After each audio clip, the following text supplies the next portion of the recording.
오늘이 마지막 무대가 될 수도 있겠군요, 한영호 씨. 무슨 소리예요? 오늘은 우리 둘의 최고 무대가 될 거예요. 걱정 마요. 야, 김민수 잡아! 김민수 씨, 이 협주곡은 진행할 수 없습니다.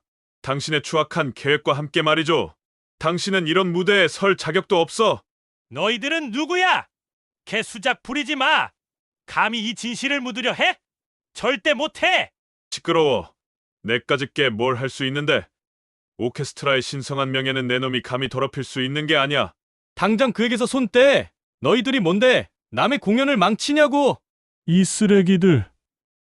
진실은 반드시 밝혀질 것이다. 김민수 씨는 피를 토하며 죽어가는 가운데 한영호 씨는 바이올린을 들고 홀로 무대에 나섰습니다. 그날 무대에 선 그는 모든 관객의 심장을 찢어 놓았습니다. 마치 죽어간 동료의 피 맺힌 절규를 대신하듯 그의 바이올린은 핏빛 협주곡을 연주했죠. 37년 전 대한민국 음악계를 뒤흔들었던 한 사건. 천재 바이올리니스트 한영호의 갑작스러운 실종. 그리고 그날 밤 무대 뒤에서 쓰러진 오케스트라의 한 단원. 그의 죽음은 시작에 불과했습니다. 안녕하세요. 시간과 공간을 초월하는 시니어 공감톡, 시공톡입니다. 소리 없는 현, 숨겨진 협주곡 많이 사랑해 주시고 구독과 좋아요는 여러분의 사랑입니다. 그리고 여러분의 소중한 의견도 댓글에 많이 달아주세요. 2025년의 어느 봄날이었습니다. 저는 제 유튜브 채널 사라진 거장 시리즈의 다음 주인공을 찾아 강원도 인제 깊은 산골 마을을 헤매고 있었죠. 유튜브 채널. 네, 맞아요. 한때는 음악 선생님이었지만 은퇴 후 무료함을 견디지 못하고 시작한 덕질이 이렇게 직업이 되어버렸네요. 잊힌 음악인들을 찾아내 그들의 삶과 음악을 조명하는 콘텐츠. 이게 제 채널의 정체성이자 제가 세상을 향해 낼 수 있는 작은 소리였습니다. 마을은 예상보다 훨씬 고요했습니다. 시간이 멈춘 듯한 풍경, 굽이진 산길을 한참 달려 겨우 도착한 곳은 낡은 간판이 겨우 매달려 있는 허름한 공방이었어요. 현악기 수리점. 여기가 바로 제보가 들어온 말 없는 현악기 영감이라는 분이 계신 곳이었죠. 문을 열자 퀴퀴한 나무 먼지 냄새와 오래된 송진 냄새가 섞인 독특한 향이 코를 찔렀습니다. 안쪽에서는 허리가 굽은 노인 한 분이 작업대에 얼굴을 파묻고 뭔가를 만지고 계셨어요. 햇빛 한 줄기가 창문 틈으로 들어와 그의 백발 위에 내려앉았고 그는 완벽한 장인의 곡선을 이루고 있었습니다. 조용히 다가가 저 현악기 수리하시나요? 하고 물었죠. 그 노인은 제 목소리에도 미동조차 없었습니다. 마치 제가 없는 사람인 것처럼요. 다시 한번 좀 더 크게 물었습니다. 저기요, 할아버지, 현악기 수리하시냐고요? 그제야 천천히 고개를 들더군요. 주름 가득한 얼굴, 무뚝뚝한 표정. 하지만 제 시선을 사로잡은 건 다름 아닌 그의 손이었습니다. 거칠고 투박한 듯 하면서도 마치 수십 년간 깎이고 다듬어진 보석처럼 정교하고 섬세한 손가락. 오래도록 굳은 살 박힌 엄지와 검지 사이에서 빛나는 미묘한 영롱함. 저는 직감적으로 알 수 있었습니다. 이 손은 보통의 손이 아니라는 것을요. 예, 라고 말하는 할아버지의 짧고 낮은 한 음절. 그게 전부였죠. 말수가 적다는 제보가 사실임을 깨닫는 순간이었습니다. 저는 제 명함을 건네며 제 소개를 시작했습니다. 안녕하세요. 저는 유튜브 채널 사라진 거장 시리즈를 운영하는 조미라 PD입니다. 혹시 여기 계신 분이 말 없는 현악기 영감으로 불리시는 분이 맞으신가요? 그는 제 명함을 한참 동안 말없이 응시하더니 천천히 고개를 끄덕였습니다. 그의 눈빛은 깊고 마치 오래된 숲처럼 모든 것을 품고 있는 듯 했습니다. 저는 이 노인에게서 분명 뭔가 특별한 기운을 느꼈습니다. 단순한 현악기 수리공을 넘어선 어떤 깊이를요. 유튜브에선 이런 분들을 숨겨진 보석이라고 부르죠. 직감적으로 그는 제 채널의 다음 거장이 될 수 있을 거라는 확신이 들었습니다. 하지만 동시에 느껴지는 묘한 기시감, 어디선가 본 듯한 익숙함, 그의 구분 등, 그리고 섬세한 손동작에서 저는 자꾸만 과거의 어떤 이미지를 떠올리려 애썼습니다. 희미하고 아련한, 잡힐 듯 잡히지 않는 기억의 조각들을요. 저는 공방 한쪽에 앉아 노인이 바이올린을 수리하는 모습을 한참 동안 지켜봤습니다. 그의 손놀림은 그야말로 마법 같았어요. 작은 조각 하나하나를 섬세하게 다듬고 접착제를 바르고 조심스럽게 맞춰 나가는 과정이 마치 외과의사의 수술을 보는 듯 정교했죠. 그때였습니다. 공방문이 삐걱 열리더니 붕대를 감은 손목을 축 늘어뜨린 한 청년이 안으로 들어섰습니다. 할아버지, 이거 고칠 수 있나요? 청년의 손에 들려있던 건 여기저기 깨지고 금이 간 낡은 바이올린이었습니다. 박준혁, 21세, 서울예대 바이올린 전공생. 손목인대 부상으로 학업을 중단하고 요양차 이산골 마을에 내려왔다고 했죠. 그의 표정에는 깊은 좌절감이 역력했습니다. 음악인의 생명과도 같은 손목을 다쳤으니 그 심정이 오죽할까 싶었습니다. 그는 제 채널 사라진 거장 시리즈의 다음 거장만큼이나 제 마음을 움직이는 또 다른 잠재력이었습니다. 어쩌면 이 청년과 현악기 영감 사이에 어떤 이야기가 펼쳐질 수도 있겠다는 막연한 예감 같은 것이 스쳤습니다. 노인은 준혁의 바이올린을 받아들고는 이리저리 살펴보았습니다. 그의 눈빛은 아까 저를 볼 때와는 달리 악기를 향할 때마다 미묘하게 빛났습니다. 그리고 그 순간 노인은 뜻밖의 말을 건넸습니다. 직접 고쳐봐. 저는 제 귀를 의심했습니다. 직접 고치라고요? 이렇게 망가진 악기를? 아무것도 모르는 학생에게 준혁의 얼굴에도 당혹감이 스쳤지만 노인은 아랑곳 않고 나지막이 덧붙였습니다. 내 손으로 악기를 고쳐야 내 소리가 뭔지 알게 될 거다. 그 말은 단순한 수리 지시가 아니었습니다. 마치 깊은 철학이 담긴 가르침 같았죠. 그날부터 준혁은 공방에 매일 드나들기 시작했습니다. 노인은 준혁에게 바이올린 수리법부터 악기 제작에 기초 그리고 때로는 아주 오래된 연주법까지 조금씩 가르쳤습니다. 그들의 대화는 많지 않았지만 바이올린을 통해 소통하는 둘의 모습은 그 어떤 말보다 진지하고 깊어 보였습니다. 저는 카메라를 켜고 조용히 그들의 시간을 담았습니다. 이 특별한 관계가 어떤 잊힌 멜로디를 다시 세사 밖으로 끌어낼지 저 역시 알 수 없었으니까요. 며칠이 흘렀을까요? 저는 공방 근처 민박집에 머물며 매일같이 공방을 찾아 한영호 씨와 준혁 씨의 모습을 영상으로 담았습니다. 그들의 시간은 정말 느리고 조용했습니다. 마치 고요한 호수의 작은 돌멩이 하나가 떨어져 잔잔한 파문을 일으키듯 그렇게 조금씩 서로에게 스며들고 있었죠. 그러던 어느 날 서울에 있는 제 옛 음악 동료에게서 연락이 왔습니다. 미라야, 이거 한번 들어볼래? 정말 신기한 녹음 파일이야. 딱 너한테 필요한 내용일 것 같아서.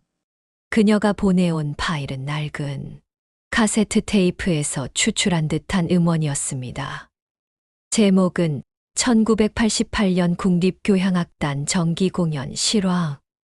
굳이 들어볼 필요가 있을까 싶었지만 무료한 참에 재생 버튼을 눌렀죠. 오래된 녹음 파일 특유의 지직거리는 소리 뒤로 웅장한 오케스트라의 서곡이 흘러나왔습니다. 그리고 이내 솔로 바이올린의 선율이 제 귀를 파고들었습니다. 저는 숨을 멈췄습니다. 이 익숙한 멜로디와 소리를 믿을 수 없었습니다. 바이올린의 음색은 너무나도 영롱하고 깊어서 마치 영혼을 울리는 듯 했습니다.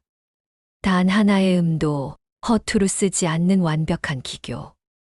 그러면서도 감정선을 놓치지 않는 처절한 표현력. 이 연주는 분명 어디선가 들어본 소리였습니다. 제 기억의 창고를 미친 듯이 뒤졌죠. 그리고 마침내 저는 깨달았습니다. 이건 현악기 영감의 공방에서 제가 듣던 그 소리였습니다. 한영호 씨가 밤늦게 아무도 모르게 켜던 바이올린 소리. 바로 그 소리였던 겁니다. 심장이 쿵하고 내려앉는 듯 했습니다. 녹음 파일 속 바이올리니스트의 이름은 한영호. 과거 국립교향악단의 수석 바이올리니스트이자 1988년 공연 도중 발생한 의문의 사건과 함께 호련히 사라진 그 전설적인 인물. 저는 망치로 머리를 맞은 듯 했습니다. 설마 그 말 없는 현악기 영감이 그 한영호였다고? 제 손은 떨렸지만 망설일 틈이 없었습니다. 이 엄청난 사실을 세상에 알려야 했습니다. 저는 밤새워 영상을 편집했습니다. 한영호 씨의 옛 공연 영상과 공방에서의 그의 손놀림을 교차 편집하고 녹음 파일 속 그의 연주를 배경음악으로 깔았죠. 그리고 제목을 달았습니다. 사라진 전설, 한영호 37년 만에 발견? 영상은 업로드되자마자 폭발적인 반응을 불러일으켰습니다. 시니어 클래식 팬들 사이에서는 거의 신드롬에 가까웠죠. 한영호라니, 그가 살아있다니. 이 연주는 틀림없어. 37년 전 그 전율이 다시 느껴진다. 제발 어디 계신지 알려주세요. 댓글창은 뜨거운 열기로 가득 찼고 조회수는 분 단위로 치솟았습니다. 제 채널 구독자 수도 급증했습니다. 제가 원했던 결과였지만 동시에 걷잡을 수 없는 파장이 몰려올 것이라는 불길한 예감에 휩싸였습니다. 바로 그 다음 날 공방으로 불청객들이 찾아오기 시작했습니다. 수십 년 전 한영호의 팬이었다는 사람들, 그의 행적을 추적하던 음악 평론가, 심지어는 옛 언론사 기자들까지. 그들은 한영호 씨를 사라진 거장으로 추앙하며 그의 근황을 캐물었고 그의 입에서 37년 전 그날의 진실을 듣고 싶어 했습니다. 하지만 한영호 씨는 여전히 굳게 입을 다물었습니다. 아니, 오히려 더욱 깊은 침묵 속으로 자신을 가두는 듯 했습니다. 그의 눈빛에는 당혹감과 함께 깊은 그림자가 드리워져 있었습니다. 저는 제가 무슨 일을 저지른 건 아닌지 섬뜩한 후회가 밀려들었습니다. 밤늦게 모두가 돌아간 후 저는 조심스럽게 한영호 씨에게 다가갔습니다. 영감님, 아니, 선생님, 제 영상 때문에 죄송합니다. 하지만 선생님은 세상에 다시 알려져야 할 분이세요. 나는 세상에 알려질 필요 없는 사람이야. 그의 목소리에는 깊은 고통이 스며들어 있었습니다. 37년 전 세상을 등진 채 숨어 살아야만 했던 그의 삶이 얼마나 무거웠을지 감히 상상조차 할 수 없었습니다. 하지만 이제 되돌릴 수 없다는 것을 알았습니다. 저는 그에게 37년 전 그날의 진실을 물었습니다. 무엇 때문에 그렇게 사라져야 했는지, 왜 세상의 비난을 감수해야 했는지. 제 질문에 한영우 씨는 고통스러운 듯 눈을 감았습니다. 그리고 마침내 마치 오랜 묵은 체증이 터져 나오듯 입을 열기 시작했습니다. 그의 목소리는 낮고 떨렸지만 그 안에 담긴 이야기는 너무나도 충격적이어서 제 심장을 얼어붙게 만들었습니다. 1988년 2월, 바로 그날 국립교향악단 정기 공연을 앞두고 오케스트라 내부에서는 심각한 갈등이 벌어지고 있었다고 합니다. 단순한 음악적 견해차가 아니었습니다. 당시 오케스트라의 운영진들이 후원금을 횡령하고 단원들의 복지 예산까지 착복하는 등 대규모 비리를 저지르고 있었다는 소문이 파다했습니다. 한영우 씨는 당시 수석 바이올리니스트로서 단원들의 신망이 두터웠고 당연히 이러한 비리에 침묵할 수 없었다고 합니다. 몇몇 뜻 있는 단원들과 함께 운영진의 부패를 고발하기 위한 움직임을 시작했죠. 그 중심에 있던 단원이 바로 그날 무대 위에서 쓰러진 김민수 씨였습니다. 김민수 씨는 용감한 사람이었습니다. 부패의 증거를 모으고 이를 언론에 폭로하기 위한 마지막 준비를 하고 있었다고 했죠. 한영우 씨는 그의 가장 가까운 조력자였습니다. 그날 공연 직전이었어. 민수 씨랑 나는 대기실에서 마지막으로 증거들을 확인하고 있었지. 그는 잔뜩 긴장해 있었어. 이 모든 게 성공하면 오케스트라가 다시 깨끗해질 거라고, 단원들이 제대로 대우받을 거라고 희망에 차 있었지. 한영우 씨의 목소리가 떨렸습니다. 눈에는 맺히지 않은 눈물이 고여 있는 듯 했습니다. 그런데 그때 문이 갑자기 열리고 운영진 중 한 명이 민수 씨가 증거 자료를 가지고 있다는 걸 알고 있었어. 격렬한 몸싸움이 벌어졌지. 나는 말리려 했지만 순식간이었어. 민수 씨는 그만 쓰러졌어. 심장을 움켜쥐고 피를 토하면서. 그제야 모든 퍼즐이 맞춰지는 듯 했습니다. 단순한 심장마비가 아니었습니다. 살인, 아니, 최소한 과실치사였습니다. 운영진이 김민수 씨를 협박하고 몸싸움을 벌이는 과정에서 평소 심장이 약했던 그가 충격을 받고 쓰러진 것이었습니다. 그리고 그 장면을 한영우 씨가 모두 목격했던 것입니다. 한영우 씨는 떨리는 목소리로 그날의 끔찍했던 상황을 이어갔습니다. 김민수 씨가 쓰러진 후 운영진은 패닉에 빠졌다고 합니다. 곧 공연이 시작될 시간이었고 무대 뒤에서 이런 일이 벌어졌다는 것이 알려지면 오케스트라는 물론 그들 자신의 모든 것이 끝장날 상황이었으니까요. 그들은 즉시 상황을 은폐하기로 결정했습니다.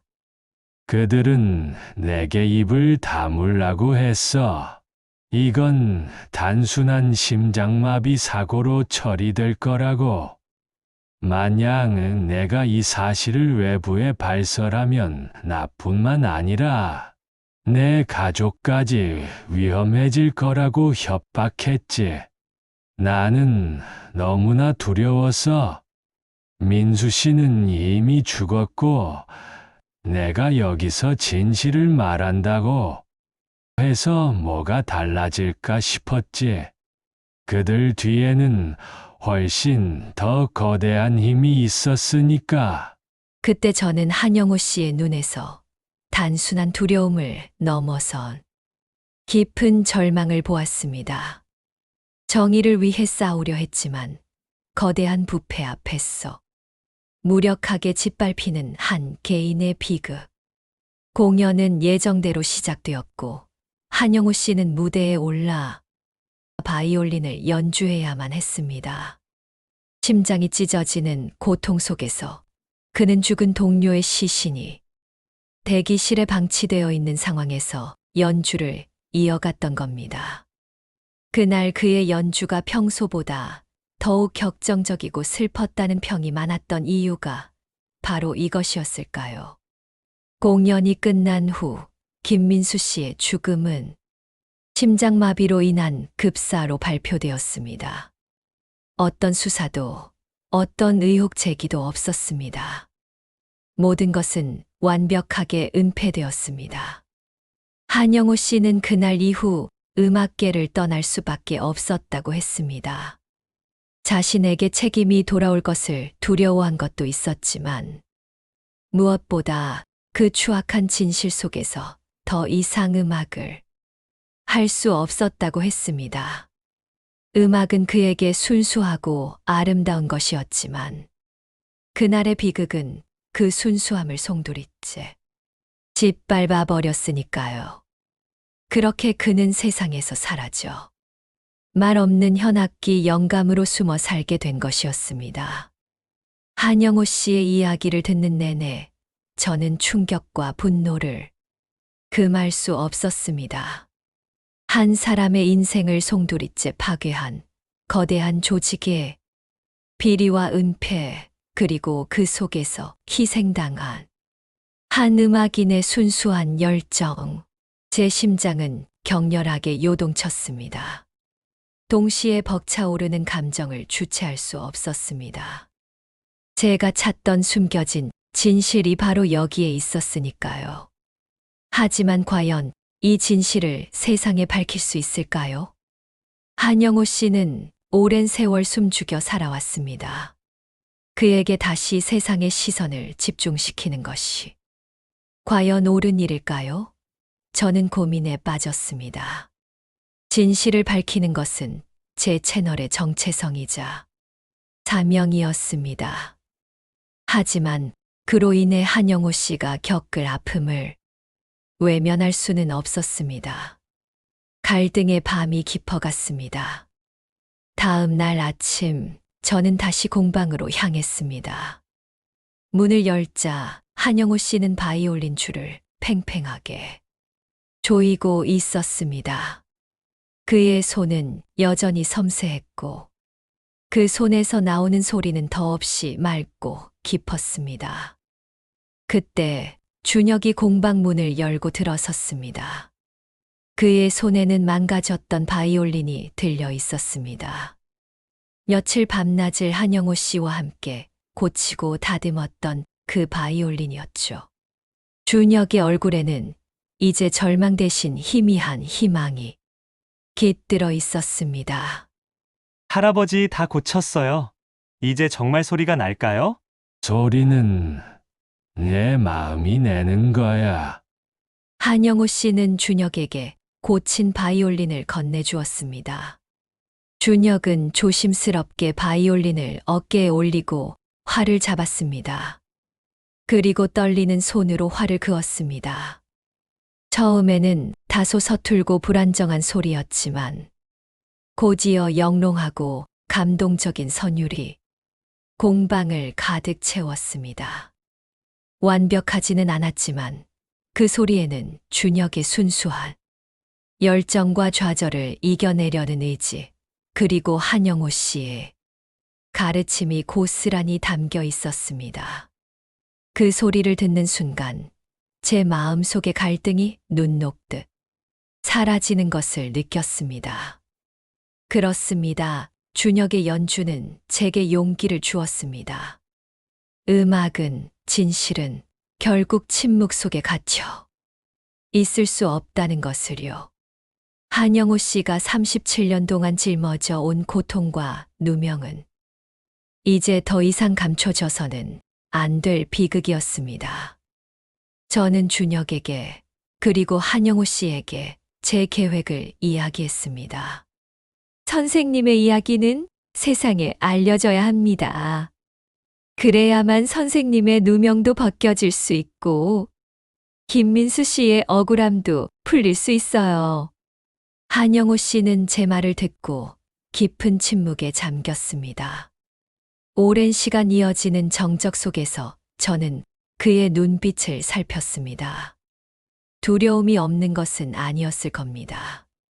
하지만 그보다 더 강한 어떤 결단이 서서히 그의 얼굴에 떠오르는 것을 저는 느낄 수 있었습니다.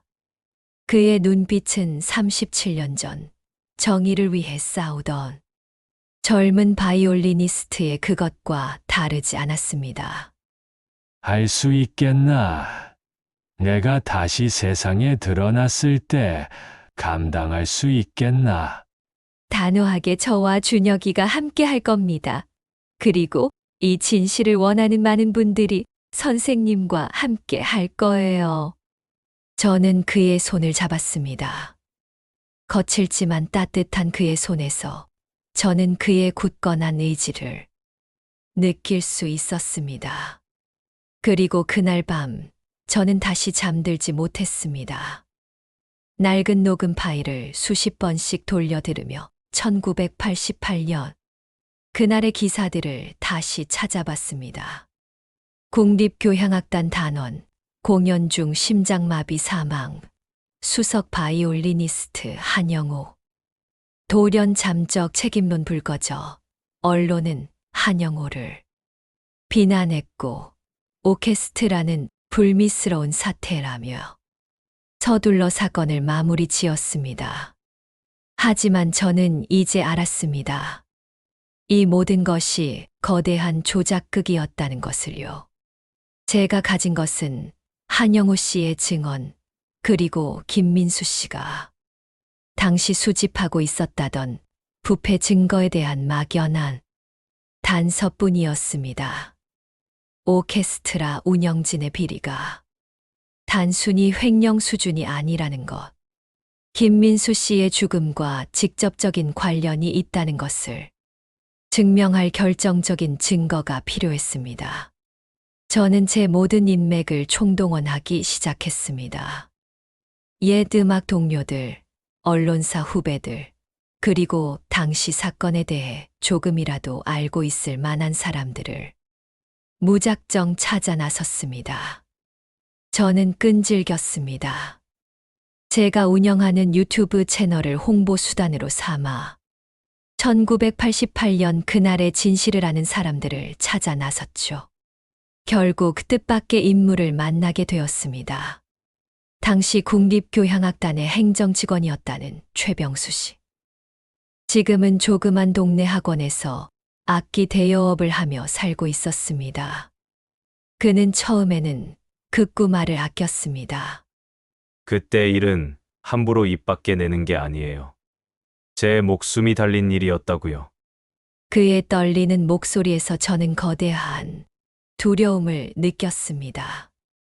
하지만 저는 포기하지 않았습니다.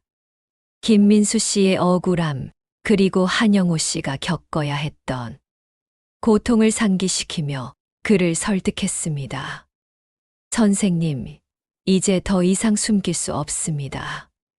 진실은 언젠가 드러나게 되어 있어요. 선생님도 더 이상 그 죄책감 속에서 살 수 없지 않으신가요? 며칠간의 설득 끝에 최병수 씨는 마침내 입을 열었습니다. 그의 증언은 제 예상보다 훨씬 더 충격적이었습니다. 김민수 씨가 찾고 있던 건 단순한 횡령이 아니었어요. 오케스트라 후원금 중에 해외 자금 세탁에 연루된 돈이 있었어요. 정치권 거물들의 비자금까지 그 돈을 오케스트라 사업 자금으로 위장해서 세탁하고 있었던 겁니다. 머리가 멍해졌습니다. 단순한 오케스트라 내부 비리가 아니었습니다. 정치권까지 연루된 거대한 검은 돈의 흐름. 김민수 씨는 이 사실을 모두 파헤치고 있었습니다. 그는 단순한 비리 고발을 넘어 국가 전체를 뒤흔들 수 있는 판도라의 상자를 열려 했던 것입니다. 그리고 오케스트라 운영진은 이 사실이 드러날까봐 김민수 씨를 극도로 경계했던 것이고요. 김민수 씨는 그날 결정적인 증거를 가지고 있었어요. 해외 금융 계좌 내역과 자금 이동 경로가 담긴 장부를요. 그걸 가지고 국회에 가려 했었죠. 그런데 공연 직전에 운영진 이사가 김민수 씨 대기실로 찾아갔어요. 그리고 한영호 씨가 그 자리에 있었던 거고요. 최병수 씨의 증언은 1988년 그날 예술의 전당 무대 뒤에서 벌어졌던 비극의 전모를 명확하게 드러냈습니다. 단순한 몸싸움이 아니었습니다. 김민수 씨가 폭로하려던 진실의 무게 때문에 운영진은 그를 막기 위해 혈안이 되어 있었던 겁니다. 그 과정에서 발생한 우발적인 사고, 하지만 그 뒤에 숨겨진 의도는 명백한 은폐이자 살인과 다름없었습니다. 저는 최병수 씨에게 김민수 씨가 가지고 있었다던 그 장부의 행방을 물었습니다. 그게 가장 결정적인 증거가 될 테니까요. 최병수 씨는 잠시 망설이더니 조심스럽게 입을 열었습니다. 사실 김민수 씨가 죽고 나서 저는 그 장부가 사라진 줄 알았어요. 그런데 몇 년 뒤 우연히 김민수 씨의 유품을 정리하다가 그의 바이올린 케이스 안에서 이중바닥으로 된 공간을 발견했습니다. 거기에 장부 하나가 들어있더군요. 그걸 열어보니 빼곡하게 적힌 숫자들과 계좌 번호들 그리고 오케스트라 운영진들의 이름까지. 저는 순간 숨을 들이켰습니다. 그 장부, 김민수 씨가 목숨을 걸고 지키려 했던 그 증거가 아직 살아 있었다니 심장이 미친 듯이 뛰었습니다. 그 장부 지금 어디에 있나요? 사실 제가 그걸 가지고 있기엔 너무 위험해서 당시 김민수 씨가 가장 믿고 따르던 사람에게 몰래 건네줬습니다. 혹시 모를 일에 대비해서 그게 바로 한영호 씨였습니다. 저는 머리를 한 대 맞은 듯 했습니다. 한영호 씨가 그 장부를 가지고 있었다니. 37년 동안 그 장부를 숨긴 채 모든 진실을 묻어둔 채 살아왔다는 말인가. 저희 모든 퍼즐이 맞춰지는 동시에 엄청난 배신감과 혼란이 밀려왔습니다. 그는 왜 그 증거를 밝히지 않았을까요? 왜 그토록 오랫동안 침묵했던 걸까요? 그의 침묵이 단순히 두려움 때문만은 아니었을 거라는 생각이 들었습니다. 저는 즉시 공방으로 돌아왔습니다. 한영호 씨는 여전히 묵묵히 바이올린을 만지고 있었습니다. 저는 그에게 최병수 씨의 증언, 그리고 그 장부에 대해 단도직입적으로 물었습니다. 그는 제 질문에 고개를 들지 않았습니다. 길고 긴 침묵 끝에 그의 입에서 나온 말은 저를 또 한 번 충격에 빠뜨렸습니다. 내가 가지고 있어. 민수 씨가 내게 맡긴 거였어. 그는 내게 이걸 지켜달라고 했어. 저는 그가 지켜달라는 말의 진정한 의미를 이해하려 애썼습니다. 그것은 단순한 증거 보관이 아니었습니다.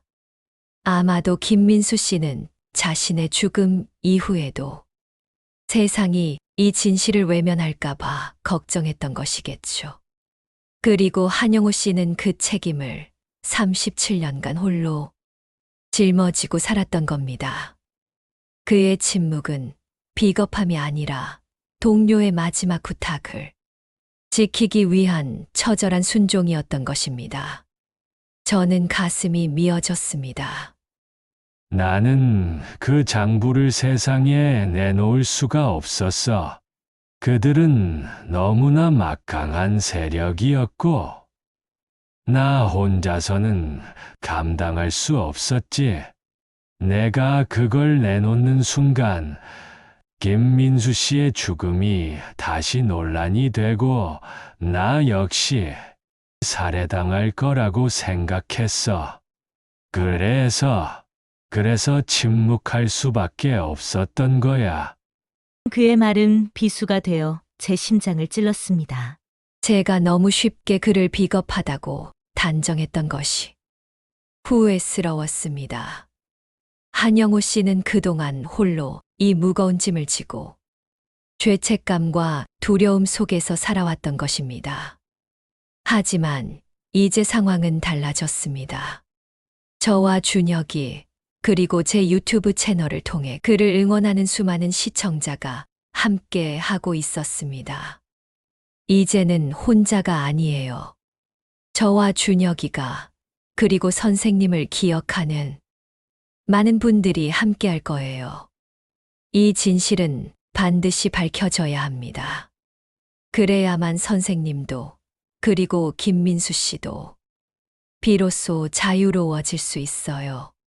한영호 씨는 한참 동안 생각에 잠겼습니다. 그리고 천천히 작업대 아래 서랍을 열었습니다. 낡은 천 조각에 쌓인 장부 하나를 꺼냈습니다. 바로 김민수 씨가 목숨과 바꿔 지킨 그 검은 장부였습니다. 겉보기에는 평범한 장부였지만 그 안에는 37년간 묵혀왔던 거대한 부패와 죽음의 진실이 고스란히 담겨 있었습니다. 제 손이 떨렸습니다. 이 장부 하나가 대한민국 음악계를, 아니 어쩌면 사회 전체를 뒤흔들 수도 있다는 생각에 숨이 막혔습니다. 저는 그 장부를 들고 밤새도록 연구했습니다. 꼼꼼히 적힌 계좌 번호들, 날짜, 그리고 인물들의 이름. 그 안에는 오케스트라 운영진뿐만 아니라 당시 문화예술계의 거물들, 심지어는 정치인들의 이름까지 등장했습니다. 장부의 마지막 페이지에는 김민수 씨가 남긴 듯한 짧은 문장이 있었습니다.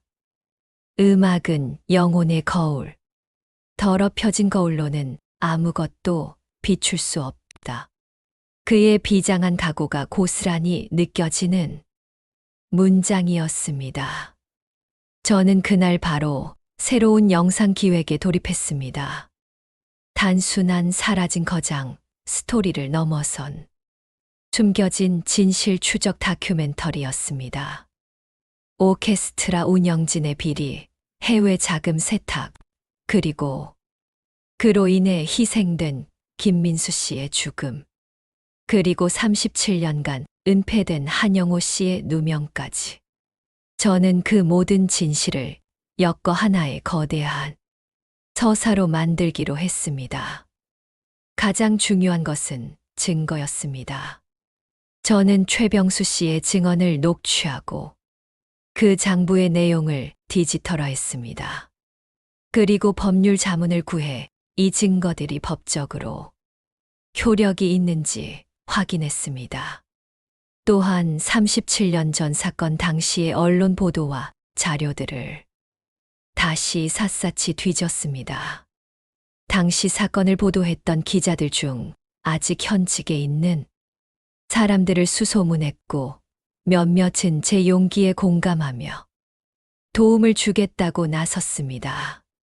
저는 제가 가진 모든 것을 걸었습니다. 이 영상은 제 유튜브 채널의 명운을 넘어 한 사람의 인생을 그리고 37년간 묻혀있던 정의를 되찾는 싸움이었으니까요. 이제 모든 것이 시작될 겁니다. 며칠 뒤 저는 공방에서 한영호 씨와 준혁을 만났습니다. 준혁은 한영호 씨의 가르침으로 손목 부상에도 불구하고 놀랍게 바이올린 연주 실력이 향상되고 있었습니다. 그의 연주에는 이제 자신감과 함께 한영호 씨에게서 배운 깊은 울림이 담겨 있었습니다.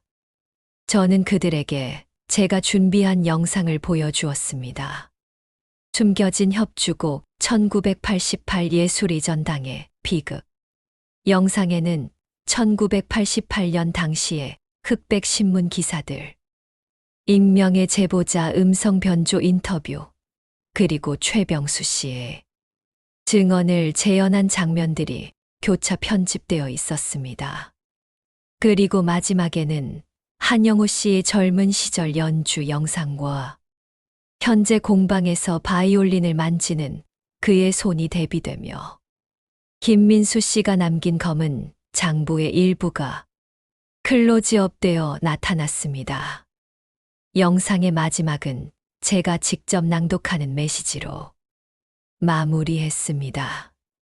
이 모든 진실이 37년 만에 여러분 앞에 공개됩니다. 우리는 이제 더 이상 침묵하지 않을 것입니다. 한영호 씨는 영상이 재생되는 내내 아무 말 없이 화면을 응시했습니다. 그의 얼굴에는 만감이 교차하는 듯 했습니다. 두려움, 회한, 그리고 어쩌면 작은 희망까지도.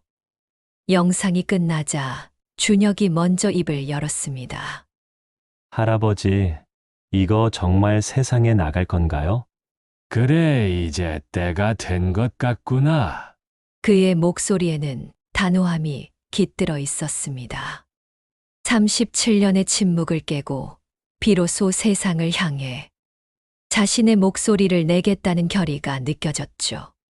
저는 그날 바로 영상을 제 유튜브 채널에 업로드했습니다. 이번 영상은 이전과는 차원이 달랐습니다. 단순한 사라진 거장이 아닌 거대한 비리와 죽음을 파헤치는 고발 다큐멘터리였으니까요. 예상대로 영상은 업로드되자마자 전례 없는 파장을 일으켰습니다. 순식간에 수십만 조회수를 기록했고 각종 언론에서 저에게 연락이 쇄도했습니다. 주요 방송사와 신문사들은 이 사건을 대서특필하기 시작했습니다. 37년 만에 드러난 국립교향악단 비리, 사라진 바이올리니스트 한영호의 충격적인 진실, 김민수 단원 사망, 단순 심장마비 아니었다. 온 나라가 이 사건으로 들썩였습니다. 하지만 거대한 반격도 시작되었습니다. 장부에 이름이 올라있던 오케스트라 운영진의 후손들, 그리고 정치권에 연루된 인사들이 즉각 반발하고 나섰습니다. 그들은 저를 명예훼손으로 고소하겠다고 협박했고 제 채널에 대한 사이버 공격까지 감행했습니다. 악성 댓글과 비난이 쏟아졌고 제 영상은 신고가 폭주에 삭제될 위기에 처하기도 했습니다. 저는 굴하지 않았습니다. 오히려 그들의 반발은 이 사건이 얼마나 큰 담고 있는지 역설적으로 증명하는 것이나 마찬가지였습니다. 저는 제 모든 경험과 지식을 동원해 그들의 공격에 맞섰습니다. 법무팀의 도움을 받아 명예훼손 고소에 대응했고 사이버 보안 전문가에게 의뢰해 채널 방어에 힘썼습니다. 그리고 무엇보다 매일 새로운 증거와 시청자들의 응원 메시지를 공개하며 여론을 저희 쪽으로 돌리기 위해 노력했습니다. 놀랍게도 저의 용기에 감동받은 수많은 시청자들이 저희를 지지하며 나섰습니다. 진실을 밝혀라는 해시태그 운동이 SNS를 뜨겁게 달궜고 법률 전문가와 언론인들도 자발적으로 저희를 돕겠다고 나섰습니다. 저는 이제 혼자가 아니었습니다. 제가 던진 작은 돌멩이가 거대한 파도가 되어 되돌아오는 것을 느꼈습니다. 가장 감격스러웠던 건 37년 전 한영호 씨와 함께 오케스트라에서 활동했던 옛 동료들이 하나둘씩 용기를 내어 증언에 나서기 시작했다는 것입니다. 당시에는 두려움 때문에 침묵했지만 이제는 한영호 씨의 용기에 힘입어 비로소 입을 열기로 결심한 것이었죠. 그들은 오케스트라 운영진의 비리 규모와 방식, 그리고 김민수 씨의 죽음 이후 은폐 과정에 대한 더욱 상세하고 구체적인 증언들을 쏟아냈습니다. 이 모든 증언은 제가 가진 검은 장부의 내용과 완벽하게 일치했습니다. 드디어 빛이 보이기 시작하는군요. 여론은 빠르게 움직였습니다. 불과 며칠 만에 한영호 씨를 향한 비난은 동정으로, 그리고 존경으로 바뀌었습니다. 음악가의 용기, 침묵을 깬 영웅이라는 찬사가 쏟아졌고 그의 누명을 벗겨야 한다는 목소리가 높아졌습니다. 심지어는 국립교향악단 측에서도 뒤늦게나마 진상조사위원회를 꾸리겠다는 발표를 하기에 이르렀습니다. 그들의 태세 전환은 제가 가진 증거와 여론의 힘이 얼마나 강력한지를 보여주는 방증이었습니다. 저는 한영호 씨의 공방으로 달려갔습니다. 그의 얼굴은 예전과는 확연히 달랐습니다. 37년간 짓눌렸던 무거운 짐을 벗어던진 듯 그의 얼굴에는 비로소 평화로운 빛이 감돌고 있었습니다. 그는 묵묵히 바이올린을 만지고 있었지만 그 손놀림에는 더 이상 과거의 그림자가 아닌 새로운 희망의 에너지가 느껴졌습니다. 준혁 역시 흥분한 얼굴로 저를 맞았습니다. 언론의 관심과 대중의 지지가 그에게도 큰 힘이 된 듯 했습니다. 드디어 모든 것이 제자리를 찾아가고 있어요. 언론에서도 선생님의 누명을 벗겨야 한다고 난리고, 국립교향악단에서도 진상조사를 시작하겠대요. 그래, 고맙다. 조미라 PD. 내 덕분이야. 그의 입에서 나온 고맙다는 말은 그 어떤 찬사보다도 값진 것이었습니다.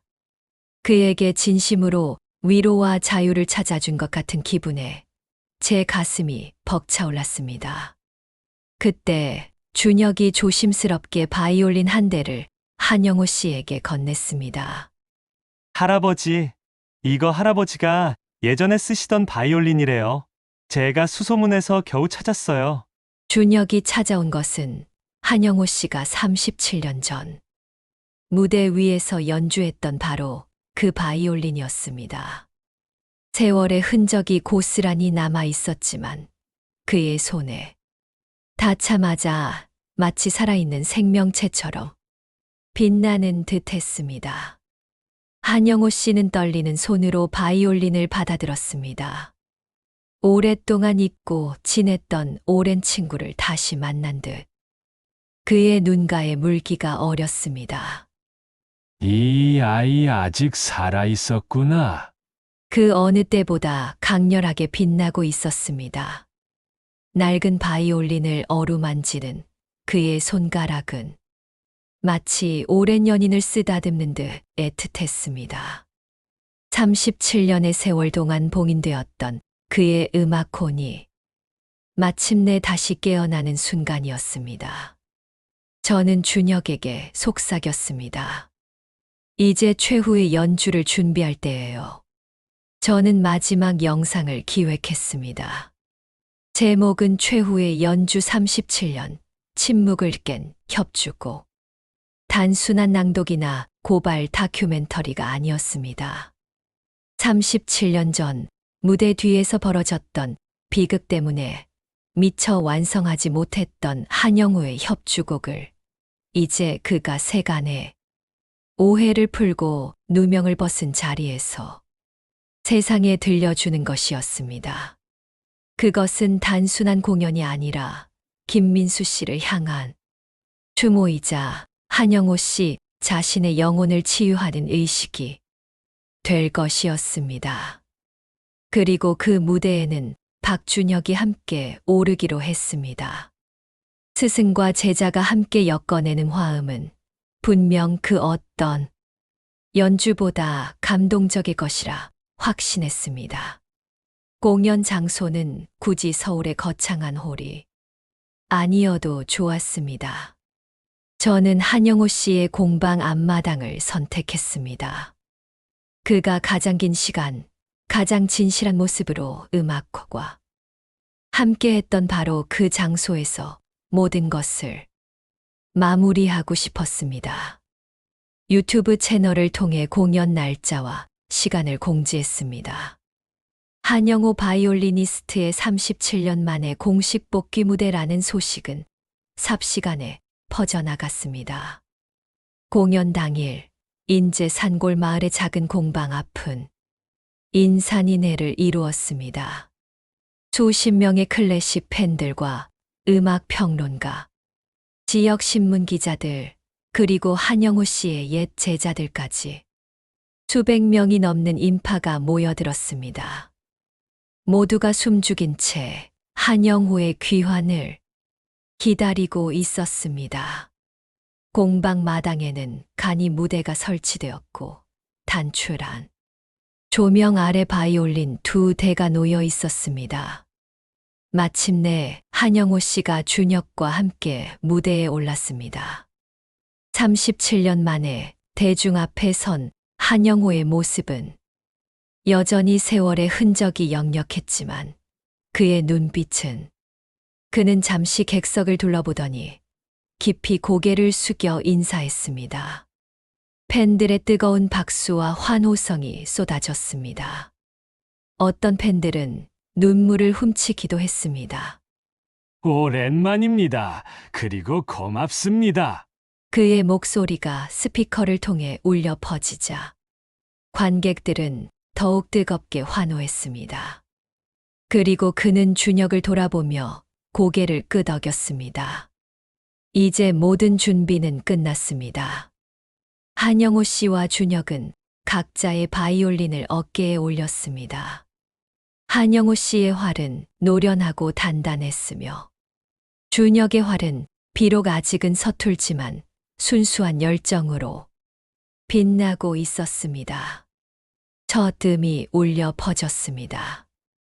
그것은 37년 전 김민수 씨와 함께 시작하려 했던 바로 그 협주곡의 도입부였습니다. 깊고 낮은 바이올린의 울림은 37년간의 침묵을 깨는 듯 관객들의 심장을 파고들었습니다. 처음에는 한영호 씨의 깊고 노련한 소리가 줄을 이루다가 점차 준혁의 열정적이고 때로는 거친 듯한 소리가 어우러지며 대화하듯이 흘러갑니다. 한영호 씨의 연주는 그야말로 전율이었습니다. 그의 활 하나하나에는 37년의 고통과 인내, 그리고 음악에 대한 변치 않는 사랑이 담겨 있었습니다. 잊혔던 멜로디가 되살아나자 관객들은 숨조차 쉬지 못했습니다. 그의 연주는 마치 잃어버렸던 시간을 되찾는 듯 과거의 아픔을 승화시키는 듯 했습니다. 그리고 준혁의 연주가 이어졌습니다. 처음에는 스승의 그림자에 가려진 듯 조심스러웠지만 이내 그는 자신만의 소리를 찾아내기 시작했습니다. 한영호 씨의 연주와 준혁의 연주는 서로를 밀어주고 당기며 완벽한 하모니를 이루었습니다. 노련한 거장의 깊이와 젊은 열정의 순수함이 어우러져 그 어떤 오케스트라에서도 들을 수 없는 특별한 협주곡을 만들어냈습니다. 저는 그들의 연주를 카메라에 담으면서 눈물을 멈출 수 없었습니다. 이것은 단순한 음악이 아니었습니다. 한 남자의 삶이, 그의 고통이, 그리고 그를 둘러싼 진실이 고스란히 담긴 연주였습니다. 특히 곡의 절정 부분에서 두 바이올린의 소리가 폭발하듯 겹쳐질 때 저는 김민수 씨의 마지막 울림을 듣는 듯 했습니다. 그들의 연주가 진실을 향한 웅장한 외침처럼 느껴졌습니다. 연주가 끝나자 공방 앞마당에는 한동안 정적이 흘렀습니다. 모두가 숨죽인 채 이 감동적인 순간의 여운을 음미하고 있었습니다. 그리고 이내 우레와 같은 박수갈채와 환호성이 터져 나왔습니다. 팬들은 한영호를 외쳤고 일부는 감격에 겨워 눈물을 흘렸습니다. 한영호 씨는 준혁과 함께 손을 잡고 깊이 고개를 숙였습니다. 그의 얼굴에는 이제 더 이상 과거의 그늘이나 고통은 찾아볼 수 없었습니다. 오직 진실을 밝히고 음악으로 자신을 치유한 자의 평화로운 미소만이 가득했습니다. 그날의 연주는 유튜브 채널을 통해 전 세계로 생중계되었습니다. 수십만 명의 시청자들이 동시 접속하여 그 감동적인 순간을 함께 했습니다. 실시간 댓글창은 진실은 승리한다, 감동적인 용기, 위대한 음악가의 귀환 등의 메시지로 도배되었습니다. 이 영상은 제 채널의 역대 최고 기록을 경신했고, 사라진 거장 시리즈는 명실상부한 대한민국 대표 다큐멘터리 채널로 자리매김했습니다. 연주가 끝난 후 한영호 씨는 마이크를 다시 잡았습니다. 그의 목소리는 이제 떨림 없이 단단하고 맑았습니다. 바이올린은 용서를 담는 악기입니다. 가장 낮은 소리로 가장 깊은 걸 말하지요. 저는 오늘 이 연주로 지난 37년간의 제 침묵을 용서받고 싶었습니다. 그리고 김민수 단원의 억울함을 이제야 제대로 위로할 수 있게 되어 진심으로 기쁩니다. 그의 말 한마디 한마디는 관객들의 마음에 깊은 울림을 주었습니다. 그가 언급한 용서는 자신을 향한 것이기도 했지만, 어쩌면 그를 오해했던 세상, 그리고 부패했던 이들에게 던지는 메시지였을지도 모릅니다. 그의 연주와 고백은 세상의 오해를 완전히 벗겨내고 그에게 씌워졌던 누명을 깨끗이 씻어주었습니다. 며칠 뒤 국립교향악단 진상조사위원회는 1988년 김민수 단원 사망 사건에 대한 재조사 결과를 발표했습니다. 그들은 공식적으로 운영진의 비리와 은폐 사실을 인정했으며, 김민수 단원의 죽음이 단순한 심장마비가 아닌 운영진의 과실로 인한 비극임을 시인했습니다. 또한 한영호 씨가 사건과 무관하며 오히려 진실을 알고 침묵해야 했던 피해자였음을 명백히 밝혔습니다. 37년 만에 진실은 마침내 승리했습니다. 그 후 한영호 씨는 인제 산골 공방에서 계속 바이올린을 수리하고 제작하며 평화로운 나날을 보냈습니다. 더 이상 숨을 필요도 두려워할 필요도 없어진 그의 공방에는 이제 전국에서 찾아오는 음악인들과 팬들의 발길이 끊이지 않았습니다. 그는 때때로 지역음악회에 깜짝 출연하여 짧은 연주를 들려주기도 했고, 그의 연주는 여전히 깊은 감동을 선사했습니다. 박준혁은 한영호 씨의 정식 제자가 되어 공방에서 그에게 바이올린의 모든 것을 배우고 있습니다.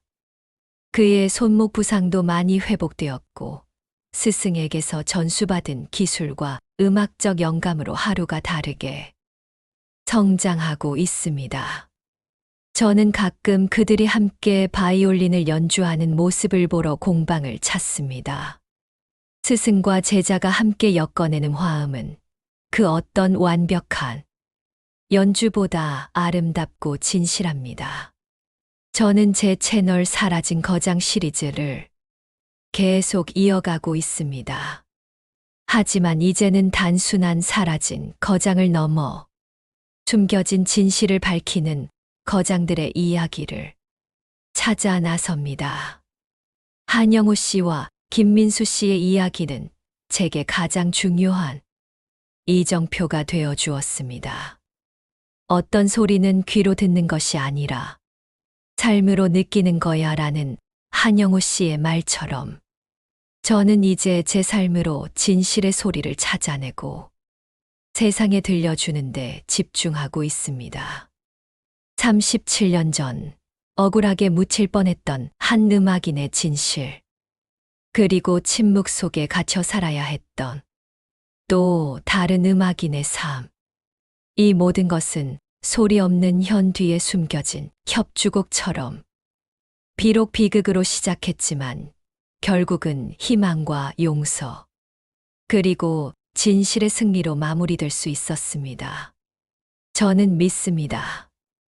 세상의 모든 숨겨진 소리들이 언젠가는 반드시 제 자리를 찾아 울려 퍼질 것이라고요.